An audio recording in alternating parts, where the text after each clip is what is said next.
अनेकांनी आपला संसार सोडला, घरादारात तुळशी पत्र ठेवले आणि खरं लागली माणसाला तो गांधीवाच्या संदर्भात आंदोलन. गांधीयुग सुरू झाले, भारताच्या दिशेने वाटचाल सुरू झाली. आंदोलन कायदे भंग त्याचा सत्याग्रह हे भारत चळवळीचा महत्वाचा भाग होता. जवळजवळ 150 वर्षांनी आपला भारत देश स्वतंत्र झाला तो 15 ऑगस्ट 1947.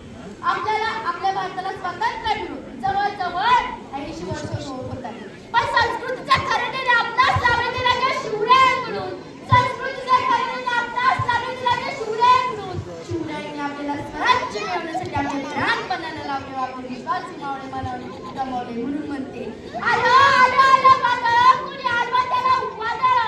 आलो आलो आलो वादळ, कुणी आडवा त्याला वादळ. आणि जर आलाच कुणी आडवा त्याचा वाजवानी कुळकुळा, नाद करू नका आमचा नादच खुळा. छातीत ठोकून सांगतो मी छत्रपती शिवरायांचा मावळा. आपल्याला स्वराज्य मिळाले, पण स्वराज्याचे काय? आजचे युग मात्र व्हॉट्सअप, फेसबुक, इंस्टाग्रामच्या नादात असतात. पण पूर्वीचा सुभाषचंद्र बोस म्हणत, तुम मुझे खून दो मैं तुम्हें आजादी दूं.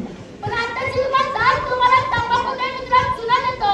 पण मला असं वाटतं पूर्वीचा काळ कसा होता आणि आताचा काळ कसा आहे. म्हणून आपल्याला 2 दिवसांनी दिलाय तो आनंद, देशाचा तो आनंद, माणूस म्हणून जगण्याचा तो आनंद, महात्म्यांच्या बलिदानावर मान झुकवण्याचा तो आनंद, तिरंग्यावरची ओवाळून टाकण्याचा.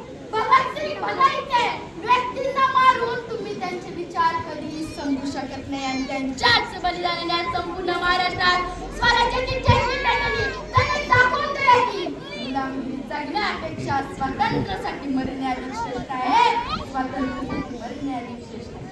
जातलं ते एवढेच बोलते, ज्या भूमिपुत्रांनी दिली कामाची कबुनी, रंगविला इतिहास आपल्या रक्तानी, पेरून गेले काटे सर्वांच्या जीवनी. अमर आहे ती स्वातंत्र्याची कहाणी, अमर आहे ती स्वातंत्र्याची. ये मेरे वतन के